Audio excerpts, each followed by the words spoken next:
I will focus specifically on celiac disease. This is an autoimmune disease that's very peculiar, very frequent, that is increasing over time. So we cover also the epidemiological aspect of the story is doubling every 15 years.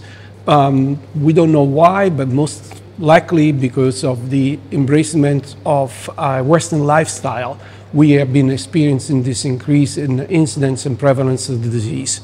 Affects any age, can start at any age. And for celiac disease, we have a treatment that is the implementation of a gluten-free diet, because gluten in grains is the culprit that instigates inflammation in people who are genetically predisposed. However, while we thought in the past that the diet was effective in managing celiac disease, we know now that that will be less than ideal, and therefore there is a great interest in developing treatment alternative or complement to the gluten-free diet. Because of the complexity of these conditions, now we know that there are many factors that needs to be considered.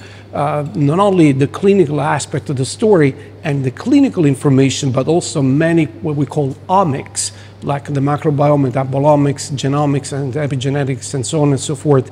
And that implies that if we want to understand the trajectory, why some people, they start their march from genetic predisposition to clinical outcome, big data needs to be analyzed by artificial intelligence. And that's where people are now focused on. And we had a talk from a computational biologist that will help us to understand what is the future, how we can eventually personalize intervention based on this analysis.